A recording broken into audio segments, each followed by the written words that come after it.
And here we go, ladies and gentlemen, our next bout tonight. 4-round schedule, this in the light heavyweight division. Once again, your three judges scoring at ringside are Ray Corona, David Denkin, and Fernando Villarreal. When the bell rings, referee in charge of the action, Thomas Taylor.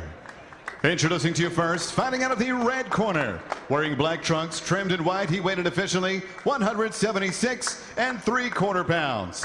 He enters the ring tonight, perfect as a professional. 2 bouts, 2 wins, 2 knockouts. From Muskogee, Oklahoma, here is the undefeated Codale. Crunch time for. And next his opponent across the ring, fighting out of the blue corner. Wearing the colors of the USA, red, white, and blue, he weighed in 175 3/4 pounds. He too makes a professional debut tonight, representing the United States in 2012 at the Olympics. From Staten Island, New York, here is Sir Marcus Browne.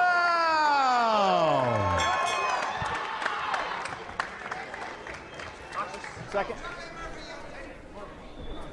Guys, we've already gone over the rules in the dressing room, all right? Protect yourselves at all times. Listen to my commands. Touch them up, back to your corners. And the tail for Marcus Browne, who's turning pro. It's a familiar theme tonight. An opponent, in this case Ford, fighting well out of his weight class. Comes in at 176 3/4. Last time out, only 2 months ago, he scaled 160. So that in itself is got to be literally and figuratively a load for Codale Ford. And he fights the taller and quicker Marcus Browne. Now Ford is undefeated in his 2 fights, both won by way of knockout. He's drawn a pretty tough card in Browne, though. Well, Marcus Browne has the physical abilities. He has the look, doesn't he? He just looks. He does. Trim, tall. And as we said, he's a big personality. He's a guy you have an idea can go far. That first left hand had Ford in retreat. Yeah, I want to see how he comes out in this first round, because in his first round in London, well, not so much in the first round, but in the fight in general, he fought very tentatively, and that's why he lost in his first Olympic fight. Yeah, from what I've seen from Browne, it seems like he's a little bit safety first. But I'm seeing him real aggressive so far in this fight. That left hand, a pretty good one, right on the forehead of Codale Ford. He's had a couple of good left hands so far.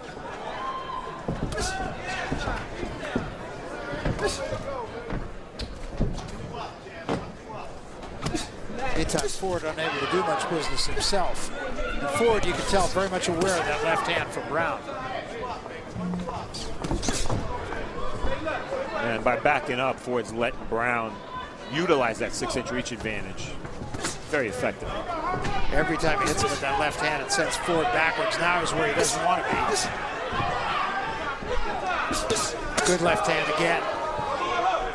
Very effective punch, straight left hand. Yeah, again, simple boxing, you know, just touching him with the jab and then let left hand go down the middle.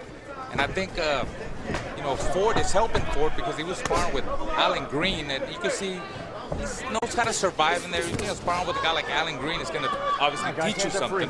Work out of it, guys.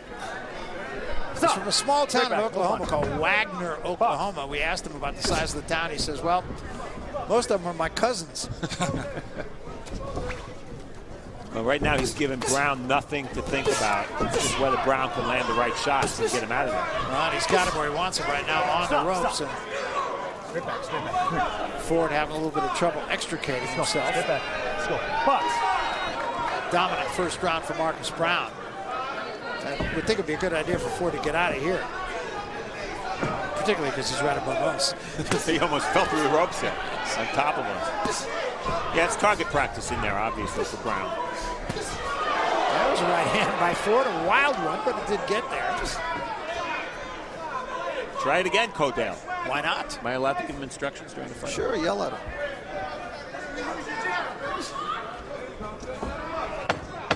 10 seconds. Browne, a little left hand happy. He should be setting up the left hand with the jab a little bit more. End of the first round.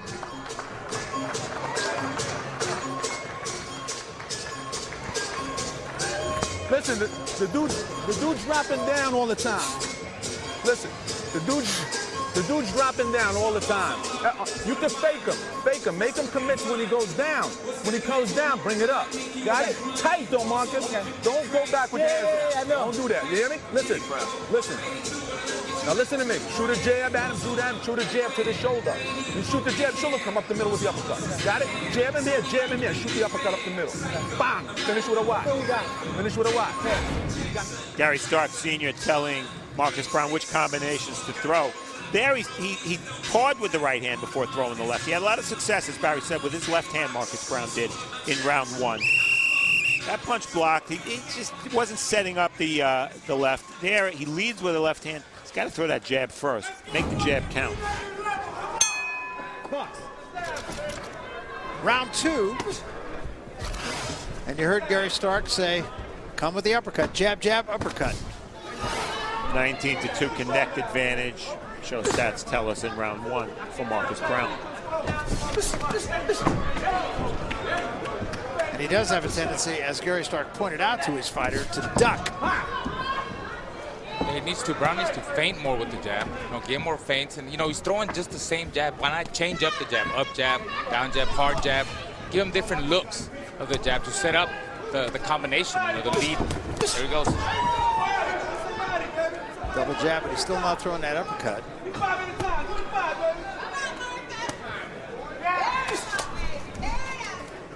Come on, guys. Come on, guys. Work out of it. I think Raul hit it on the button. He said Ford has good instincts to survive, and that's exactly what he does. Every time he seems trapped, he'll step away. A couple of good body shots from Marcus Browne with the right hand. Ford seems to want to be on the ropes.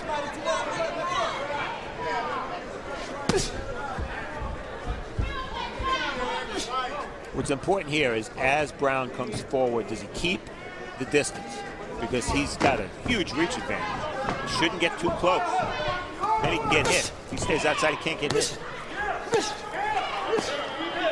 he needs to get back on the inside. He's crowding himself, and that doesn't give him enough leverage and power to hurt his opponent. Ford. Hey, watch hold step on, back. right? Just take a little step back.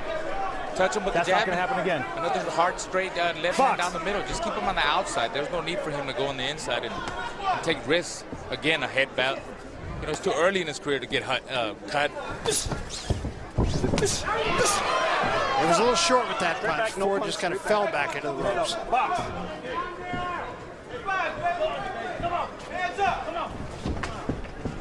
Ford moving and not really getting hit solidly, but also not offering much. Yeah, he's making it difficult for Browne. And Browne's not landing a lot of punches solidly. That was a good solid body shot there. Now go to the other side. Still hasn't thrown that uppercut, and Ford is there for it. Good job, good job. Watch your head. You all right? Yeah. Back up, back up. Maybe the body punching is the answer for Browne. Maybe that's how we'll get rid of his man. Stop, stop. Full takedown. Get up, get up. Oh, we said Ford's an MMA guy. He is an MMA guy. You're right. Watch your wrestling, guys. We did talk about that. How do you make the transition from the MMA guy to a boxer? It's hard. What if he frustrates you? Are you going to tackle him down and put him in submission? And maybe he was trying to do that right now.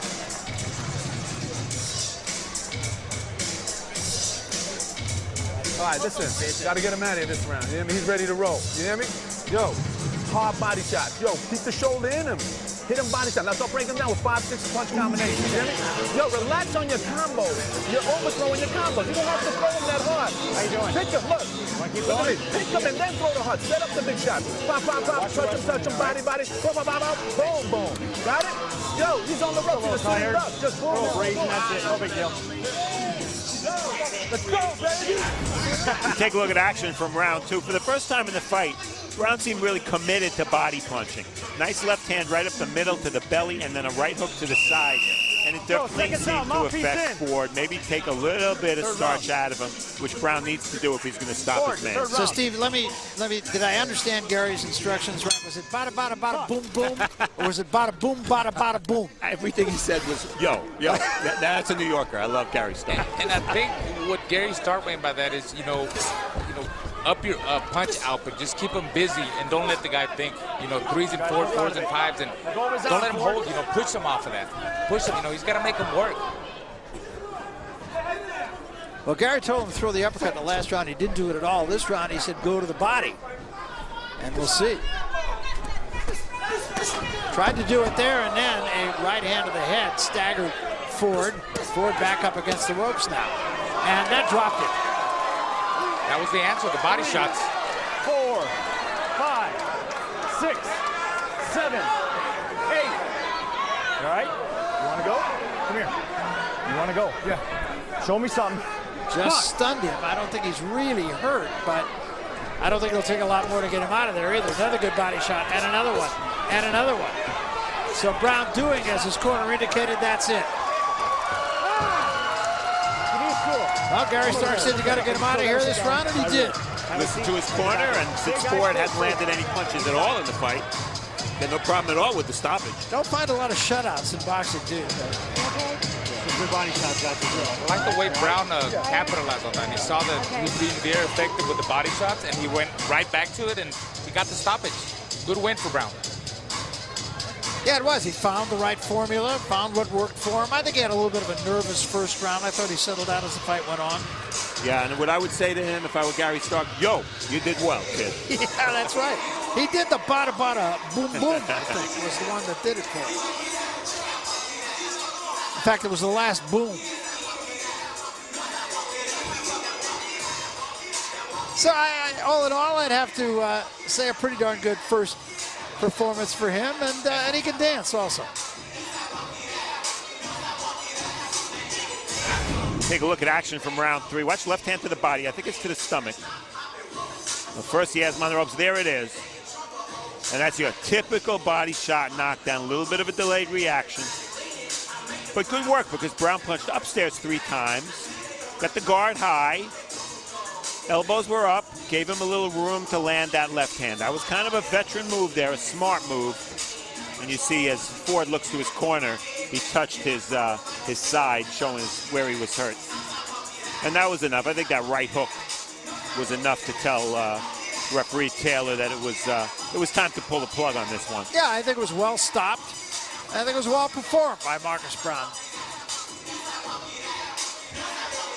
And hopefully that result, Barry, put a smile on a few faces in Staten Island. Yeah, you really do hope. You really do hope. Incidentally, his mom, he talked about his mom's restaurant, and I want to give a shout out.